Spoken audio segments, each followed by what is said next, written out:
ঢাকা-টাঙ্গাইল মহাসড়কে যানবাহনের চাপ বাড়লেও নেই যানজট। যমুনা সেতু মহাসড়কের খবর জানাচ্ছেন সুমন খান। আমি এই মুহূর্তে রয়েছি ঢাকা-টাঙ্গাইল মহাসড়কে। তো মহাসড়কের সকাল থেকে যে চিত্র আমি দেখেছি, তো সকাল থেকে গাড়ির দীর্ঘ সারি এবং কি গাড়ির চাপ ছিল। তো হাইওয়ে পুলিশ আমাকে যে বিষয়টি জানিয়েছেন যে হাইওয়ে পুলিশের এবং কি জেলা পুলিশের প্রায় 1000 সদস্য এই মহাসড়কে কাজ করছে। তো সকাল থেকে এই মহাসড়কের চিত্র তুলে ধরার জন্য আমি বিভিন্ন পয়েন্টে গিয়েছি। বিশেষ করে এলাঙ্গার পর থেকে যমুনা সেতু পর্যন্ত গাড়ির দীর্ঘ সারি এবং কি গাড়ির চাপ রয়েছে। এছাড়া গাজীপুর চন্দাতেও গাড়ির চাপ রয়েছে। এখন পর্যন্ত ছোটোখাটো দুর্ঘটনা ছাড়া কোনো প্রকার অপ্রীতিকর কোনো ঘটনা ঘটেনি এই মহাসড়কে।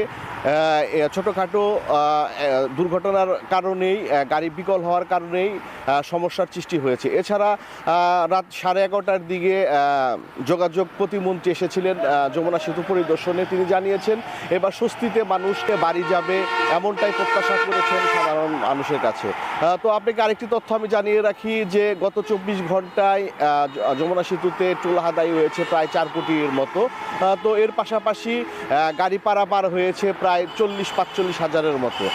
তো আপনাকে আরেকটি তথ্য জানিয়ে রাখি যে ডিজেল সংকট আছে, তেলের যে সংকট আছে, বিভিন্ন পয়েন্ট থেকে এই চালক যারা আছে তারা তেল নিচ্ছে। এই সংকট নিরসনের জন্য তারা আহ্বান জানিয়েছেন।